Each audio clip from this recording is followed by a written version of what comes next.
Welcome to Eyewitness News. Hi, good evening. How are you? Very well, thank you. So, the Electoral Commission, in paragraph 13, I've seen that. is saying that you should be ignored, that your campaign is intending to perpetuate the false narrative. You are simply saying that the Electoral Commission has done what it has not done, so it says. Well, listen, the Electoral Commission, I don't even know who advised them to be writing these letters. You know, Oliver Barker-Vermaat has just issued a statement in regards to this same matter. In fact, he says in paragraph 15 of his statement that they claim that because a new district had been created, they needed to create a new constituency is untenable in law. And it's unsound in logic. No law requires that we should leave one district, one constituency policy. The fact is that even in Ghana now, we have 275 constituencies and 261 districts. This means that there are districts that overlap different constituencies.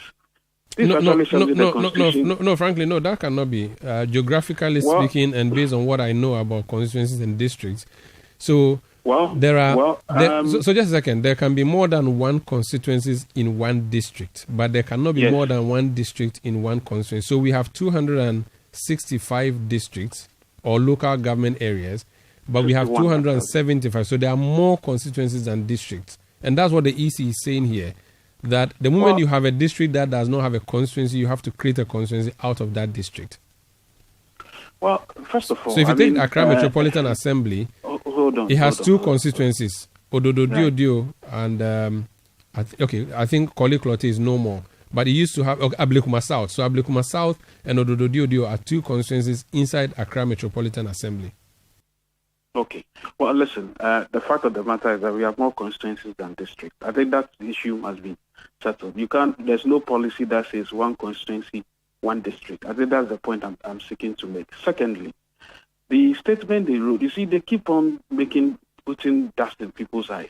You know, this same EC that passed CI, I think 128, placing the people of Guan, the SALL areas in the Bwem constituency, right? So the sensible thing they should have done, which the Attorney General eventually advised, was that they should have just allowed us to vote in Bwem. So there was even no need to be thinking about creating the constituency when you knew you were not going to finish it before even the parliament was going to rise. That so-called Grand constituency was not even a creature that should have been contemplated, because they, the EC, had already worked on the CI 128, placing SALL areas in the Bwem constituency. We recall that the Attorney General not long ago suggested that, in fact, look for that statement online. He said that the EC preventing SALL vote to vote was unsound in the Bwem constituency. So yet again, they are actually issuing statements and reversing their own actions. You already passed the CI 128 that placed these people in the Bwem constituency, even though we disagreed. That's what you did. So the sensible thing for you to do was not to be assuring us that we'll still vote in Ohohoi on 1st December 2020, according to Mate, Samuel Tete. You shouldn't be saying that to us. You shouldn't be saying that when you met our elders, when J. Mensah met our elders on November 30th. Only for 5 days later, in fact 6 hours to the elections, issue a statement that we cannot vote. Did you know all of this? Why didn't you say this even before the elections were held? Why did you wait until the eve of an election, 6 hours to the election? Then you sent a statement saying they cannot vote. You didn't even say they could even vote in Bwem. We just left them hanging. When your own CI 128 had already firmly placed these people in Bwem. But is that not what they're saying? Your Attorney General then tells you that the sensible thing you should have done in order to avoid the constitutional crisis was to have allowed these people to even vote in Bwem. But you callously left us hanging, and now you are coming back with these silly explanations telling us that you are right in actually disenfranchising us. What type of human being, what type of blood flows through these people? You're not even saying sorry. Omaro, please wait. You're not even saying sorry for what you have done. You're actually inflicting more pain and telling us that we were stupid, right? Listen, have you seen Oliver Barker-Vermaat's statement, by the way? I'll urge you for you to read it.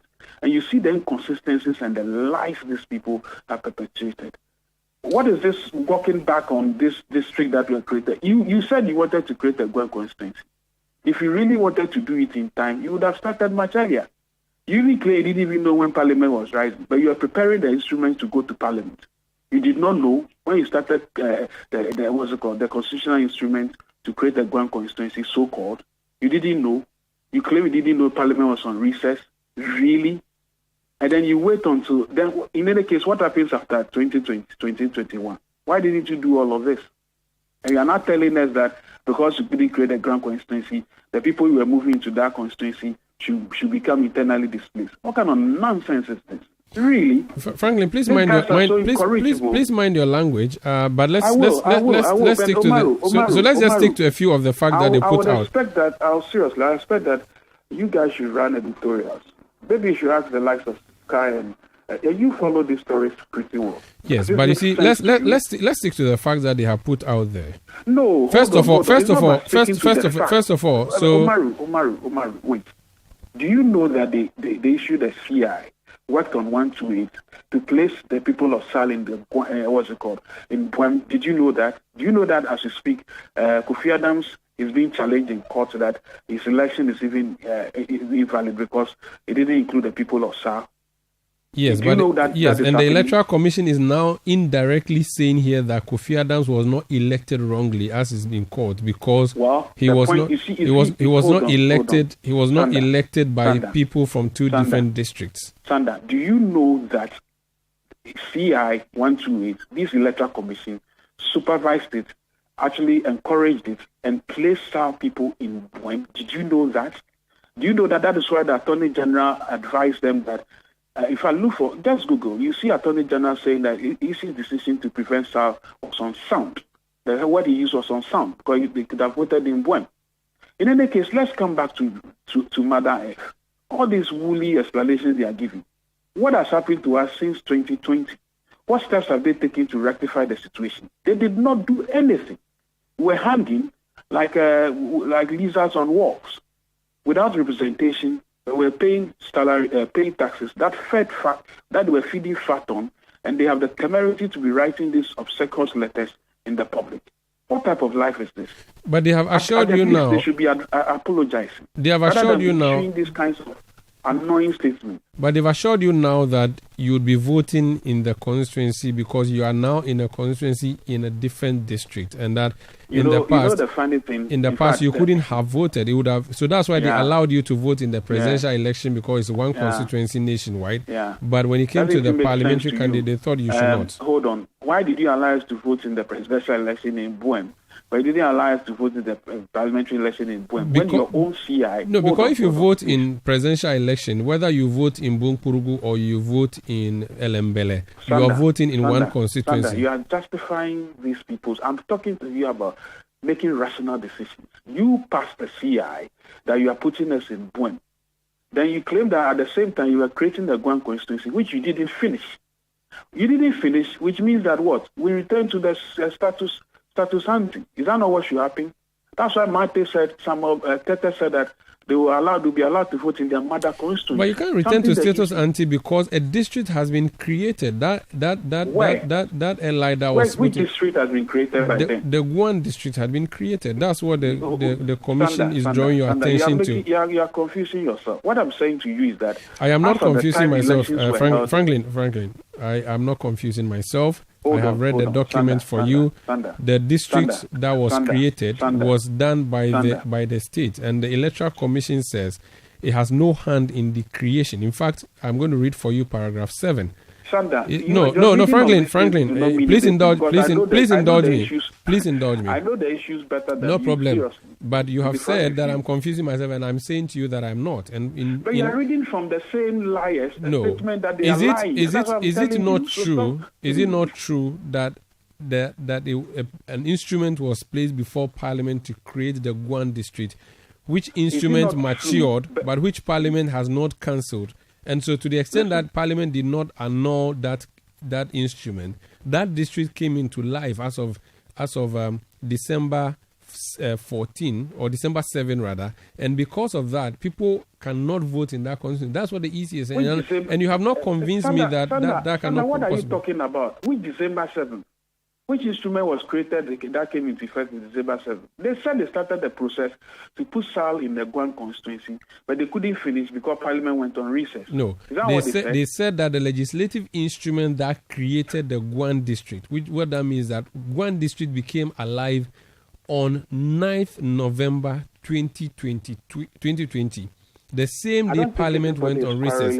So no, hold on. So they're saying that if a district was created as of 9th November 2020, there's no way the people of that district can vote in a different constituency on December 7.